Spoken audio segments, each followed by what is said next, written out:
We can also manage address lists from Exchange System Manager to give our users different address lists to use. Now, first of all, let's go take a look at Outlook. If I start and open Microsoft Outlook 2003, you'll notice that when I construct a new email message and I click on To, notice I get a list of addresses. Notice here's my Outlook address book, my contacts, global address list. There's everybody. All my contacts, which I don't have any.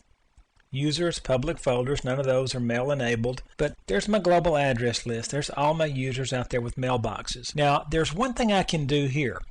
I can do a find and notice all my users who have Nashville in their city name.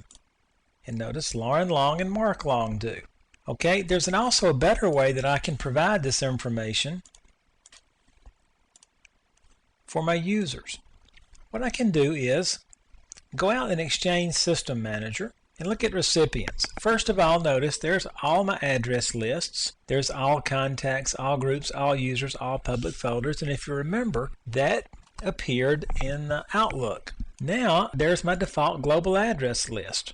I can create my own address list. Now, if you remember, let me go out here.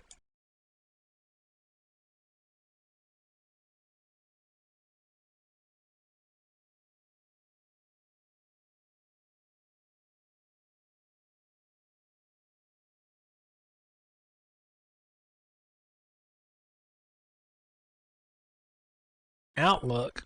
Notice I found them both because they're the only two. Let me show you. Mary Jones didn't have Nashville, so she didn't show up in our search. But these two users have Nashville in the city. Well, what I can do is create a custom address list that will appear in Outlook.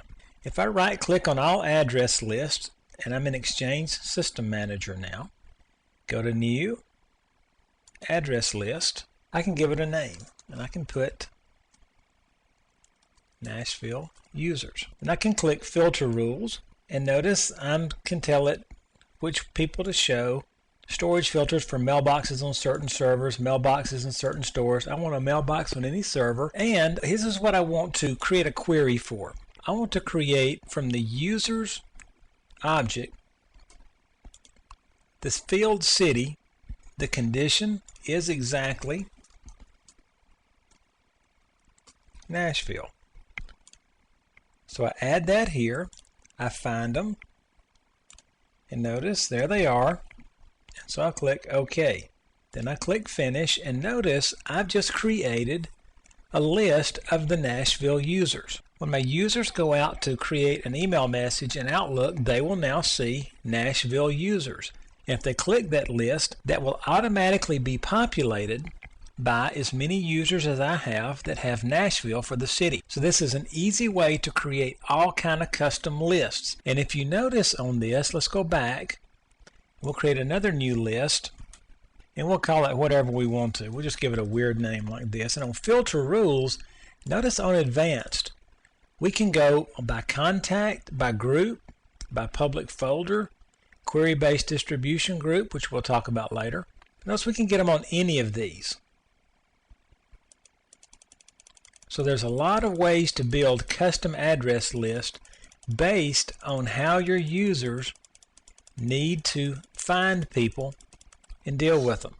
That's the way to build custom address lists and provide your users with easy ways to manipulate all the users. Now, this is where the power comes in Active Directory. When there can be hundreds of thousands or even millions of objects, you can create all kind of custom lists to help your users find each other as they communicate.